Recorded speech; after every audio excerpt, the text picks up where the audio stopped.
শিলচর আশ্রম road 22 পুটি অঞ্চলের চম্পা দাস নামের এক গৃহবধূ 5 দিন ধরে নিখোঁজ। সংবাদ মাধ্যমের সাথে কথা বলতে গিয়ে নিখোঁজ গৃহবধূ চম্পা দাসের স্বামী কাজল দাস জানালেন, 6 ডিসেম্বর শুক্রবার সকাল তিনি কাজের জন্য ঘর থেকে বেরিয়ে যান। কাজ শেষ করে ঘরে আসার পর জানতে পারেন যে তার স্ত্রী সকাল 9টার সময় ঘর থেকে বেরিয়ে যান এবং তারপর আর ঘরে ফিরে আসেননি। পরিবারের লোকেরা আত্মীয় স্বজনদের সঙ্গে যোগাযোগ করেন, কিন্তু তাও কোনো সন্ধান পাওয়া যায়নি। তারপর অসহায় অবস্থায় চম্পা দাসের স্বামী এবং পরিবারের সদস্যরা শিলচর ন্যাশনাল হাইওয়ে পেট্রোল পোস্টে গিয়ে নিখোঁজ মামলা দায়ের করেন।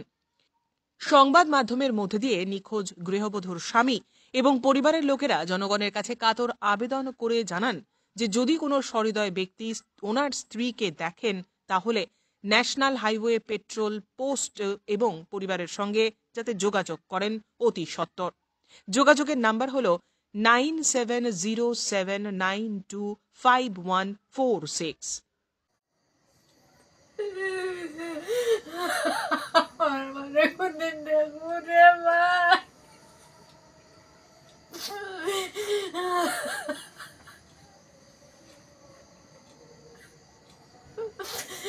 আমি কই যাইতাম রে ভাই, কই খেবাইতাম রে ভাই।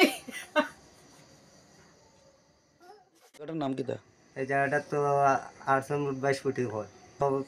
তোয়া তৈরি করছে পাইছি না, তো দেখছি আমার পুলিশের সাহায্য না ছাড়া তো আমার তো সাহায্য নিতে লাগে সব দিকে। নইলে তো এমনি কই থেকে কই গেছে, এখন তো আমি কেমনে পাইমু স্যার? আমি গরিব মানুষ, আমি ডেলি গাড়ি দৌড়াইয়া যাই, আমার ক্ষমতা নাই।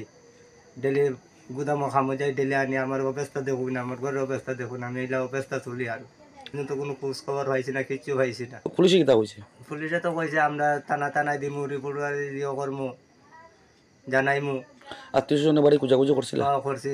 তারা কিতা কইছে? তারা কইছে নাই, কে এর বাসাত গেছে না। গেছে না? না, সবের নম্বর দিয়ে আমি ফোন করছি, কে এর বাসাত গেছে না। আমি কাটি করে ফোন করাইছি, না অন্য গেছে না।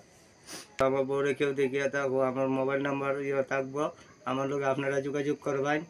আমি গরিব মানুষ, আমি বহুত তদন্ত করতেছি, ফাইন না। আপনারা যদি ফাইন আমার একটু সাহায্য। Bureau report, CNN 24 news.